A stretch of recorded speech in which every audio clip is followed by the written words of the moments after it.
Hey, hey, hey, good afternoon. It is Dr. Lisa, your host of Happy Hour with Dr. Lisa. It is about 5:30 Central Time and I am ready to get started. I missed my podcast last week. You know how it goes. Sometimes you have other family duties that you have to tend to, and sometimes things just don't work out. So I had some important stuff beyond me talking on the podcast that I needed to take care of with my family last week. So anytime I am not here and you're wondering what's going on, check my social media pages because I always put out a notice, especially on Twitter, that I am not going to have the podcast today. So hopefully that will not happen again. But it is so nice to have you all joining me today.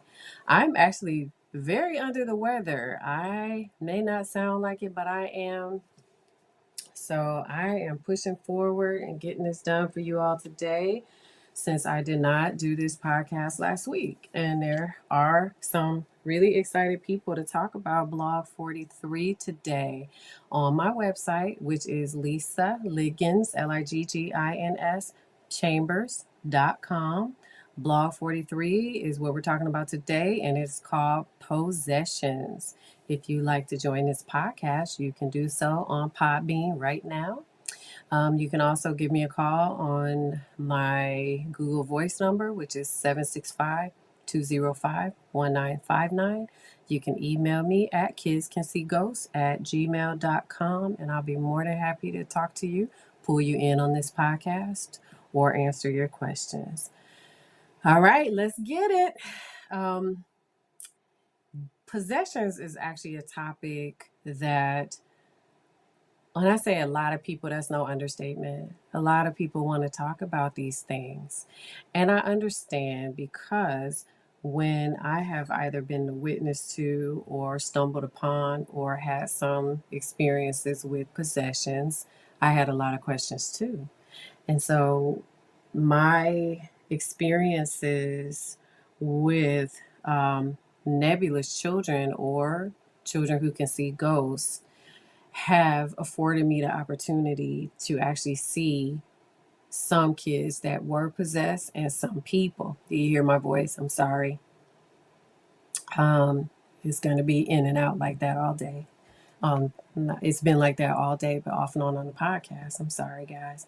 And so when I did turn the mic up for you, when I did encounter, um, various possessions, I had a lot of questions because these are things that you see on TV or these are things that you hear about. And if you are a religious person, you know all about, you know, what possessions are supposed to consist of and what they look like. And so I have learned over the years that possessions can look quite different than, what's on TV. Now, one thing that I do recall in my career, I'll go back to a time when I worked in St. Louis, and I've told you guys this story a couple times, that the, um, what is that movie? The Exorcist, you know, the child from The Exorcist was actually a boy, and his family resided in the building where I worked many, many, many moons ago, which was a surprise to me when I learned about it. Um, but like I said before, there were a lot of entities, according to the kids and the staff, you know, that were around or within the buildings. And so one of the things that I learned is that the Catholic priest actually lived next door to um, this building where I worked. And so it prompted me at that point to start asking a lot of questions to, different people within that I knew within the St. Louis area. I asked some of my students, I asked pastors, I talked to nebulous children who could see these things, what was happening, what possessions meant, and why. So, lots of experience, not fun experience, because when you think about what they show in movies, I mean, if possessions were that way, if they were that way in front of me, it may have been pretty scary, right? So they didn't happen that way, but I learned that possessions can manifest in various ways. And so we'll talk about that as we continue the podcast. Um, I want to share with you, just as a disclaimer, that these priests do not talk about the child that was from the based upon the movie The Exorcist. They will not talk about it, and so I don't have any details about their, feelings or experiences beyond what I heard from locals. Okay, so imagine my surprise, because you remember the kids would always see ghosts in the building, and there was one in particular that they all saw. Remember, I mentioned that in the blogs that they wanted me to stay out of, that third building, because of the dark spirit that was in there, and it apparently didn't like me. So, these things can be pretty unnerving, when they start happening to you, because there's nothing that I can see, and the only people that I could help were the kids. So I hope you understand that, I didn't see anything that happened like in The Exorcist or some of the other movies where, the kids are possessed, but there are some things that I did see that we're going to talk about. For example, kids who would talk about dark spirits coming over them at night, or telling them what to do and how to harm other people. Those type of possessions. Yes, I've dealt with quite a few of those. Um, so what caused me to write this blog? I'm sitting here smiling. I'm not live on video today, so you can't see me smiling. But the reason, sometimes I don't know where the inspiration will come. Sometimes I'll think back to my experiences, and other times there'll be, somebody who will trigger it for me, trigger an experience. And in this case, I have been meaning to talk about possessions because so many of you and other people actually want to talk about dark angels all the time. Dark angels, demons, demons, dark angels. For me, they're the same thing. And to nebulous children, they're the same thing. They're just described differently by little kids. And so there are some people who really want to talk about possessions too. And so what made me actually go forward with writing this blog 43, is simply because somebody said to me that week or the week prior, Dr. Lisa, it was just something. It was something different. When I looked at her, she looked different. She was not the same. And there were other witnesses who said, yeah, this kid was doing something different, as if she can roll her head in a 360 on her neck. She would do that. And I said, oh, okay, it's, learning more about what happened. These individuals went on to say it seemed like it was something supernatural. Ding, ding, ding, ding. It seemed as if it was spiritual. Ding, ding, ding. It was not that kid. I know that kid. This was something different. And when I hear stuff like that, sometimes I don't know if people actually read my blog and they're like, okay, she'll be into um, this, or she will understand it better because she does write this blog, or sometimes if these are really things that happen. But because I know these individuals, I definitely believe them, and know that they would not lie. And actually later on I found out that some of them actually did not know that I had a blog and a podcast, which was really cool. So that further, you know um, made me feel as if, this wasn't just something made up. And so as they talked some more, I was just quiet, and I tend to do that because I try to listen and process what people are saying to me.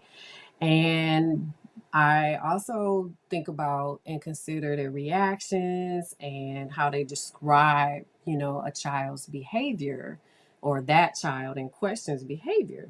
And so what I do is I tap into like the structure, well, what's happening while they're telling me, you know, who's talking the most, how are they collectively describing the experience, or how are they describing what this child can do.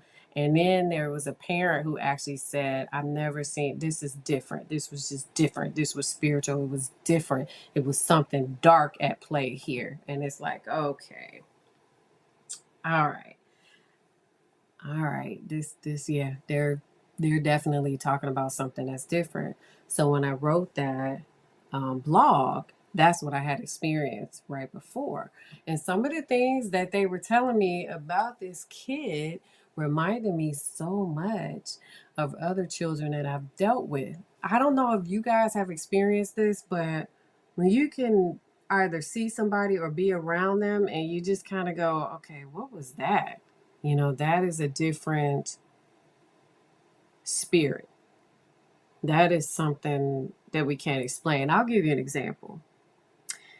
Have you ever either been to court and watched someone who has done something heinous to someone else and they look blank and dark and they stare and they don't blink? Sometimes when I see different court proceedings, or if I'm a part of them, because I've seen this, it is just something. And I've been dealing with this for so long that there are times when I can look and say, it's that glossed over face. I can't explain it. It just makes you feel as if it's not that something is not operating well, because that's what you might say towards someone who show symptoms of mental illness in a polite way. This is more, this is like they just seem dark. They look dark. If their eyes could just be big and black, you go, yeah, that makes sense, because that's how that person is behaving, right? And so that's what they were describing had happened with this child, including the parent. And so, it's almost unbelievable the way it's described, but a possession is just an altered state of consciousness purportedly caused by spirits. That's what a possession is. Now, if you ever talk to someone who has seen ghosts or can see them, I don't know how possessions happen. So maybe if you know someone who can actually, talk in more detail and deeper about why it happens, then that would be good for you if you have a lot of interest in it. My experiences are more mental health, remember that.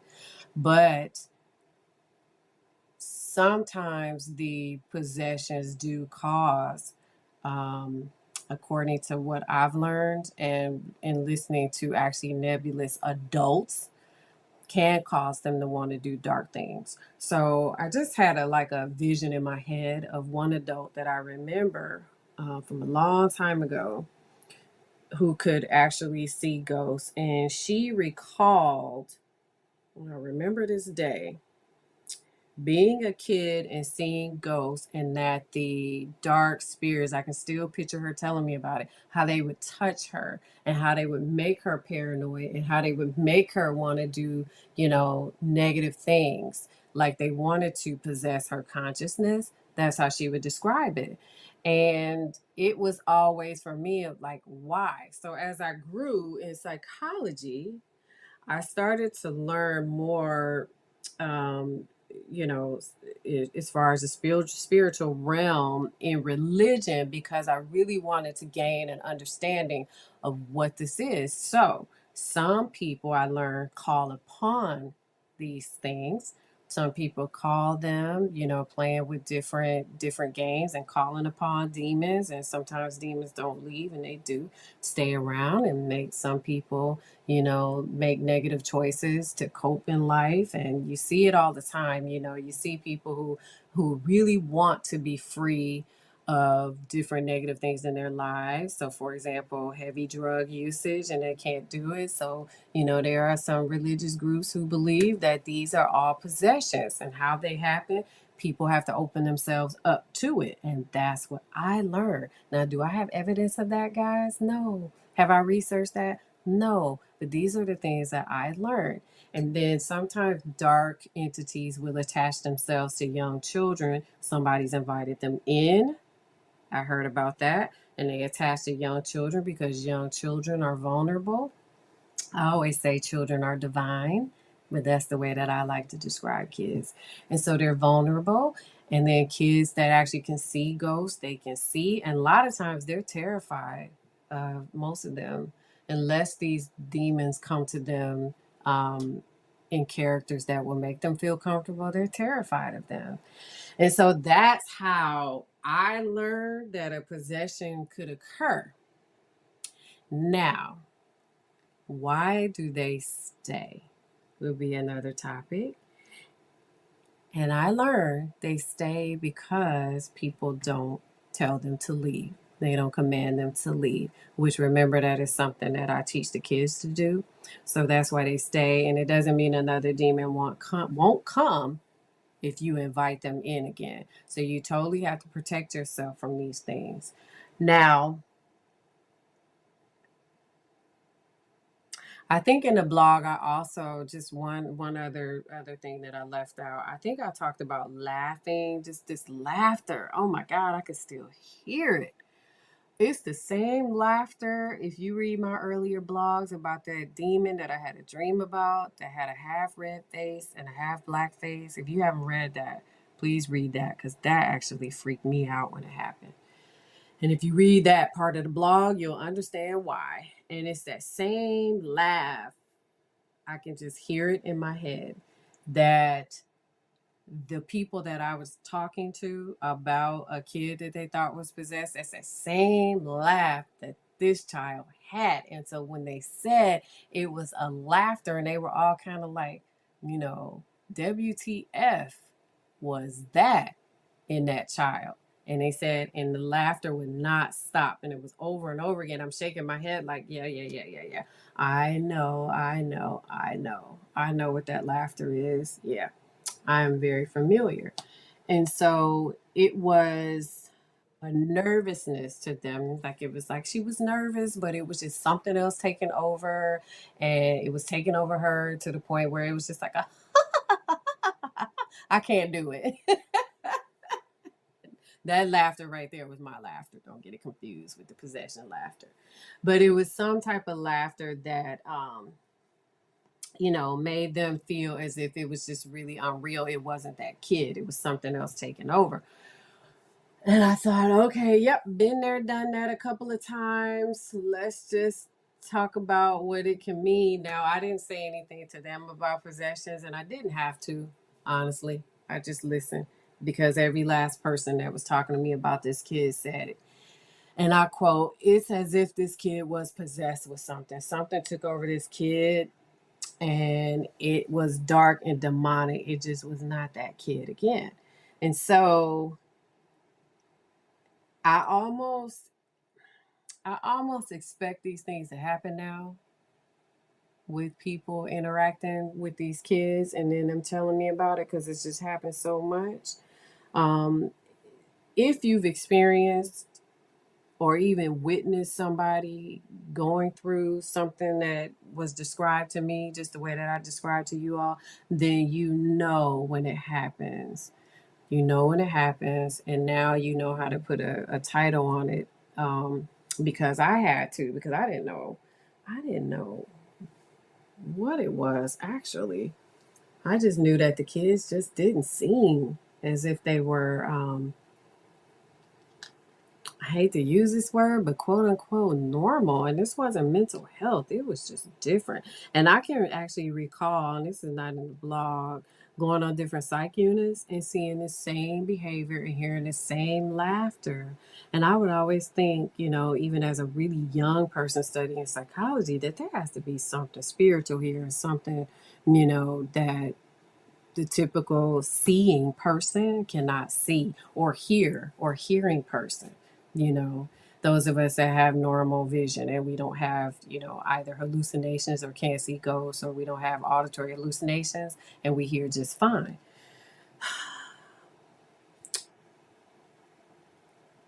It's something. And I paused because I actually recently met a child who makes me feel this way, which is why I got quiet.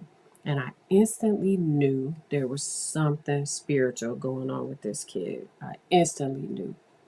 I instantly knew. It almost seems weird, like they're listening to something. They stare at you with this kind of gaze. It's really hard to explain. You know what I'll try to do? I'll try to write it up for my blog on Friday and explain it as best as I can. But when I saw this recent kid, I automatically knew that either this kid was possessed or had auditory hallucinations. And I was definitely right about the auditory hallucinations, but I was like, there's something else going on. So I have that figured out and I'll write it up a little bit better for you to understand. So I've never been to a seance. I won't go to a seance, just so you know. Um, that's a bit too much for me. That's a bit too real. That's kind of like watching The Exorcist for me. I won't watch it. It's too real. Probably because I've experienced this stuff so much, and it's working with kids that can see ghosts. You'll experience all kinds of stuff with those little wonderful kids. But seances I won't go to if I'm invited. I believe that if you don't protect yourself, those entities will bounce off of other people and onto you. And that's my belief. And so I think only people that are anointed should be dealing with seances. For example, like the four Catholic priests. God knows I believe in him, but I'm not anointed by him to be a Catholic priest or anybody's pastor or preacher. So I don't think I should be part of that. Um, and I have not referred any kids to a Catholic priest either. But what's interesting is that I know people who, and have heard from some people on some of my social media sites that felt like they were possessed, and that when they did call out the Lord, the demons left them alone. Or they felt possessed and they went to their Catholic priest, or they felt possessed and they went to their pastor. So I have heard on some of my social media sites from some people who have gone through those things, and they've given detailed descriptions of what it was like to be possessed and what happened when they called out the Lord's name, and when they actually had to have a seance with some pastors. So maybe I'll share some of that stuff too. Let's see. So I have not had to refer. I do, however, tell people, and I have said this plenty of times, to those clients that do come to me who believe in religion, that it's okay. It's okay to talk about it with me. That if they want to go and see their priests and pastors as they work with me, I welcome that for them. So you always want to stay positive, even if you don't believe in the same things that your clients do.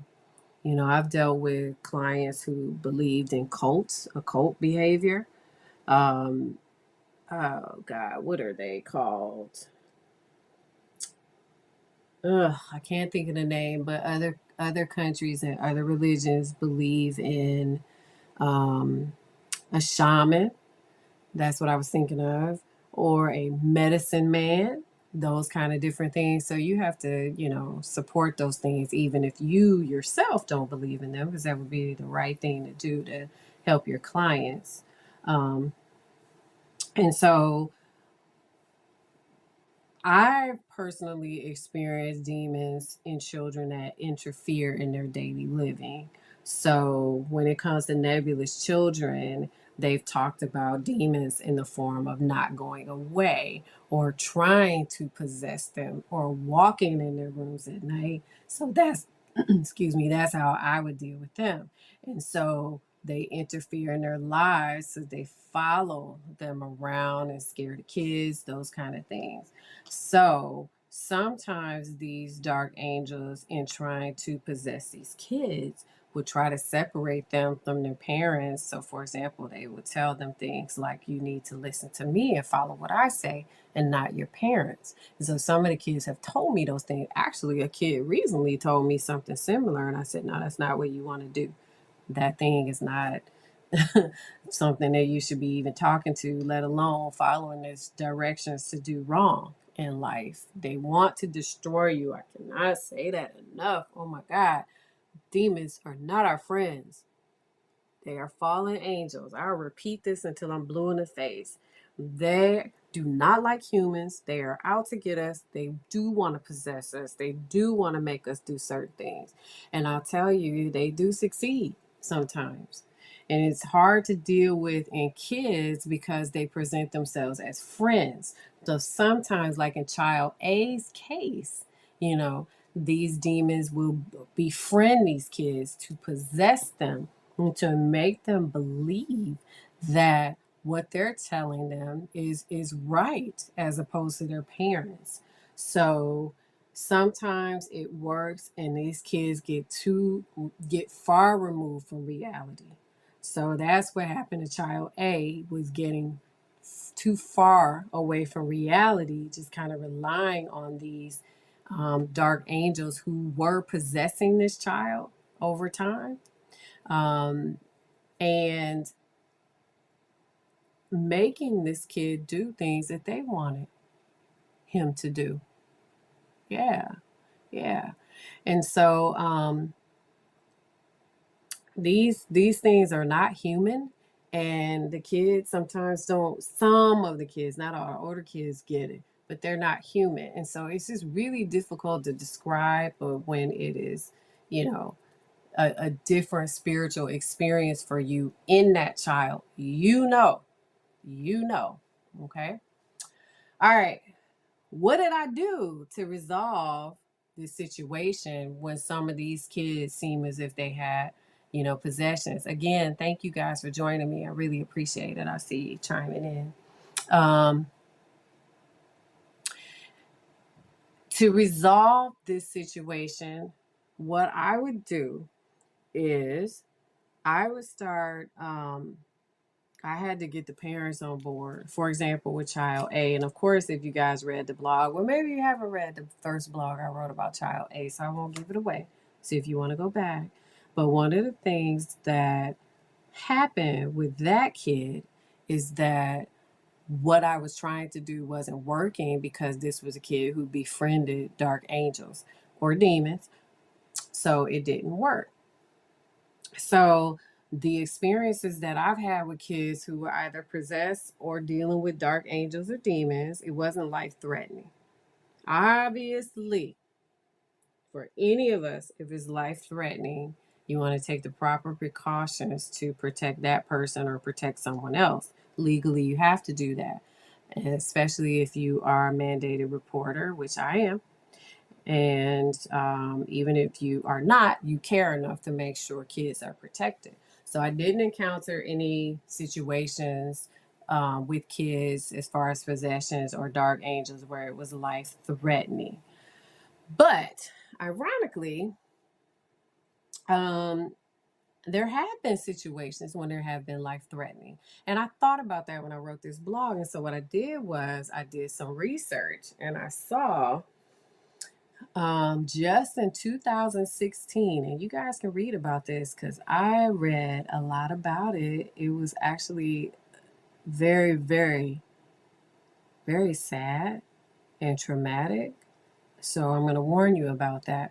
But if you cannot deal with that, don't read this. But this is just an example of when possessions or what individuals believe to be possessions can actually harm. So, this happened in Peru in 2016 to 100 school children.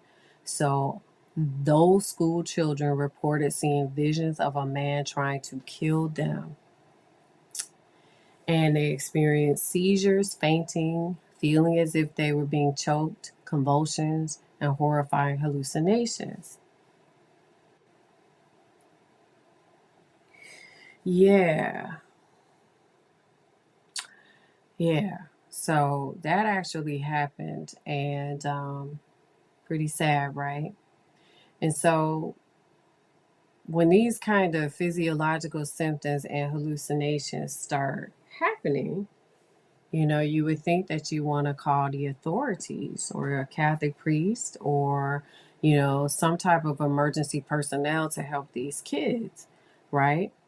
I don't think they really knew what to do except call emergency personnel because they had a lot of physiological symptoms. But those kids, if you read about it, they reported, that they were seeing a dark entity trying to kill them. And that's why they were so sick and they were getting hallucinations and they felt like they were being choked, you know? And so I've actually heard, outside of that, I've actually heard about, some situations. Remember, I told you the one kid earlier in this podcast today felt like when she was little, child, I don't know whose mother, I think I said child A's mother, being touched as a little girl. Yeah, it was child A's mother. Yeah. And so these kids actually felt like they saw it, and this dark entity was saying that it was going to kill them. It was trying to kill them. So it put convulsions on them and all kinds of physiological symptoms. And this is actually recorded as happening to all these children. And so it was believed. Now, I'm not saying this is a fact, but it was believed that these children had been playing with Ouija boards. And I thought, wow, okay.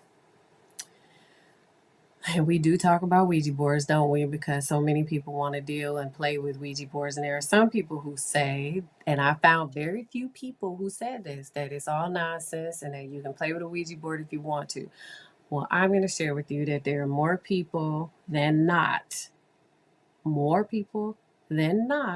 who have said, do not play with Ouija boards at all. Don't try it. Don't go near them. You can't get rid of it once you get it, because you open the door to demons.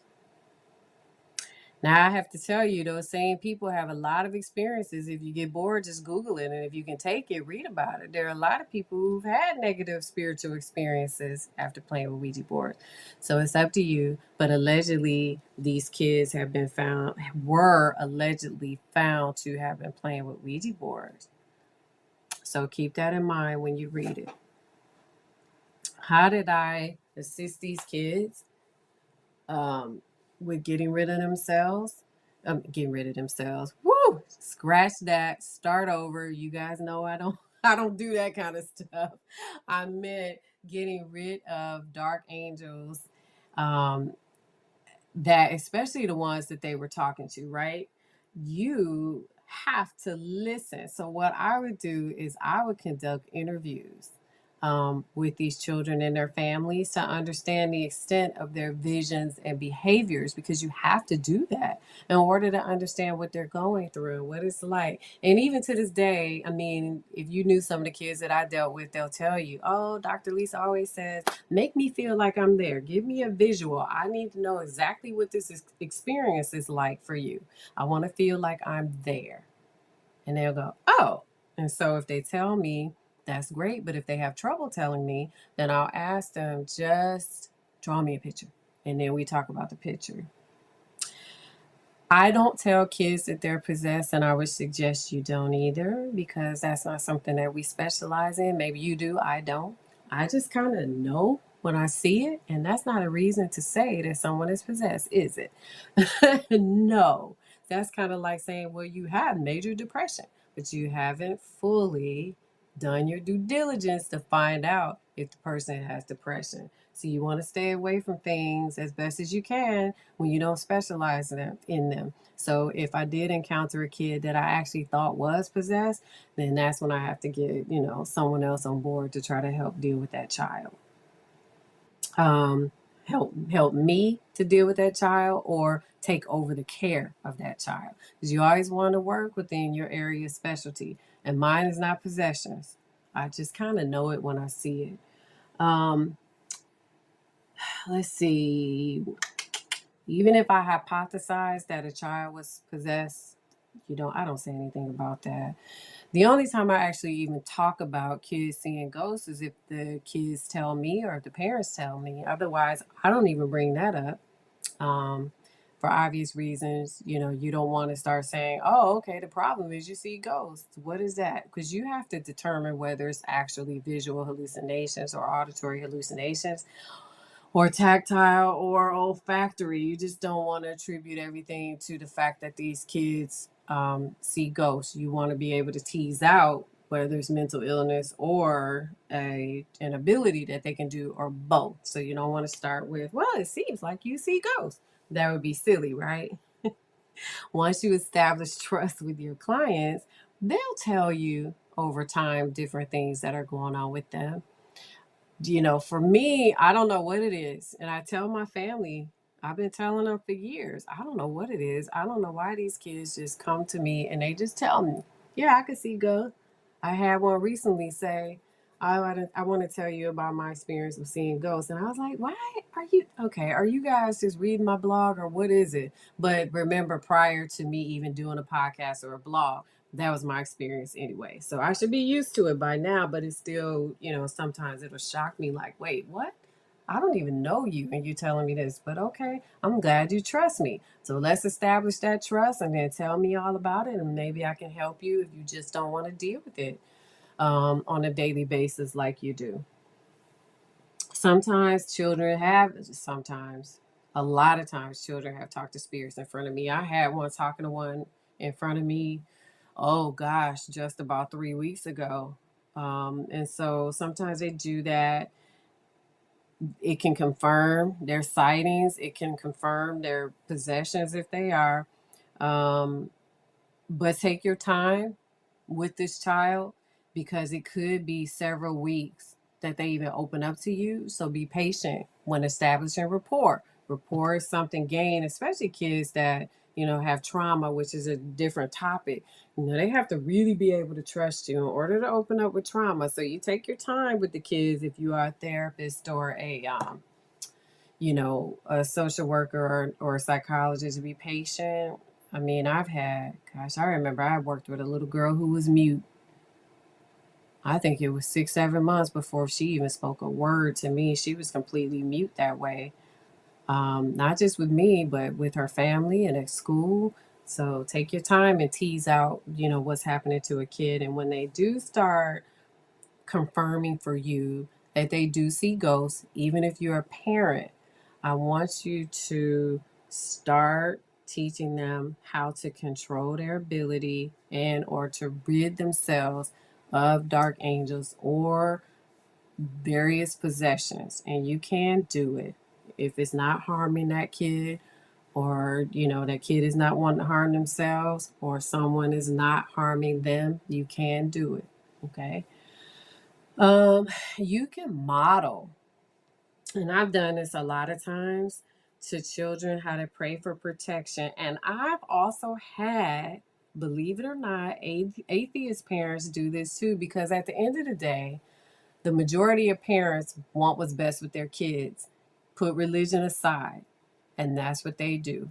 And they say, if you think this will work to help my kid and my kid to gain some control over what he or she sees, then I'm all for it. And I'll say, okay, because it doesn't mean that you have to change your stance.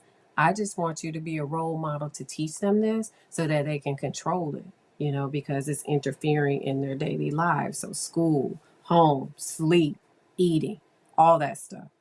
Okay. Um, how do you describe God to these kids so that they will understand it? And believe it or not, that was really difficult because when they were learning to pray, they didn't understand who they were praying to. And I get that sometimes, the little babies. So one of the things that I had learned from an adult who can see ghosts, and another one actually just reminded me to do this, which is good because, I need those reminders too, was saying, tell the kids to look for a white light, to see the white light. If they can see ghosts, they can see a white light, and that's God's angels. And then tell them that they're safe with God's angels, and just to ask God to send more angels to protect them. And the kids can see the white light of God's angel. Ooh, that gives me chills. They can see the white light of God's angels, and that's how the kids know that God is protecting them. from, these dark entities, because the way it was described to me is that when they see the white light, which is God's angels, because there's a difference between angels that are white and angels that are of God and glow white. When they see that, they feel safe because the God's angels will not frighten the kids. And I was like, oh, that just makes so much sense. And the kids can see it. So I would do these kind of things, and the kids would actually see it. And then they would go, oh, I feel better. Or, oh, I feel safe. Or there are no dark angels in the room. Or I don't feel like I want to harm myself. I don't feel like I want to hurt anybody else. I'm not as angry. I was just like, whoa, huh. You learn about this stuff all your life, and then when it's in front of you, it's just unbelievable. And I thought, wow. Excuse me. And so that white light, telling the kids about that white light, that was good because it helped them to really understand how to protect themselves, and they can actually see it. So it worked for these kids. To make them feel safe, but it worked because they can actually see the changes in the room, if that makes sense. They can see everything change. So the dark angels would disappear to them and the white light would come in. And I remember, I remember the kids would say, here come the angels are coming down from the sky. That gave me chills too. So you want to use a simplistic language with them that will help them to understand. The older kids, of course, you can, kind of straight talk them, but to make the kids feel safe and understand what to do, that's why the other adults who can see ghosts would tell me what to do. And so it's so much easier with nebulous kids to ask them if these things are working because they can actually see it in real time. And I would be sitting there going, is anything happening? Is anything happening? Is anything happening? And they go, yeah,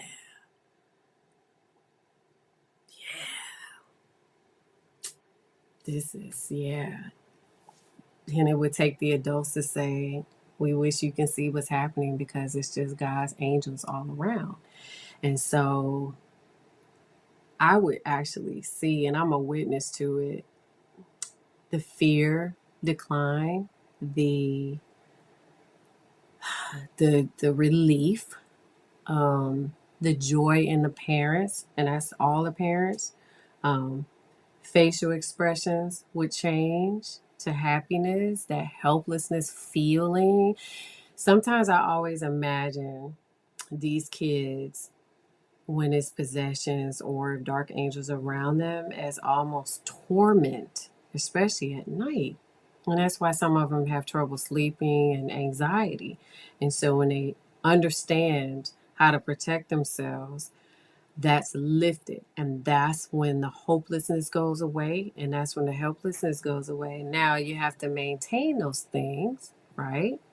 So I still had to have them under my care, and I still had to monitor them, for symptoms of mental health. But just to see that kind of peace enter their minds and that they felt safe, even when my previous place of employment may have been scary to them, to see that kind of satisfaction and peace, it made me feel good. And so, um, to see it from the eyes of nebulous children, it's amazing. And so, what I want you to take from Blog 43 is that one important thing is that it does not matter um, about your religion, and it doesn't matter if you choose a religion. You can help a child, a nebulous child, just by way of listening to them and teaching them how to feel safe, even if you can't see ghosts yourself. Because remember, I can't see them. The only thing I hear is my cat crying right now because he is constantly up under me. And so I can't hear anything either. But I do have a story for you. I'm going to save it because it's a really good one. And I'm going to add it to my blog on Friday. Last week I didn't write my blog, but I was waiting to get a little bit more information. And so I am actually going to write it up. Ooh, it's so good. So I hope you get a chance to read that blog coming up. I'll probably release it on Friday night. Next week, we'll talk about blog 44. It's called Inspiration and the Boogeyman.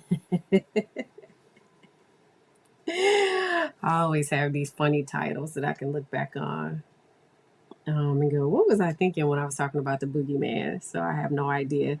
But it's all rooted in my experiences working with nebulous children or children that can see ghosts. So I really appreciate you guys tuning in. We will chat next week about Blog 44. You all make sure you have a wonderful rest of the week and a good weekend. Bye bye.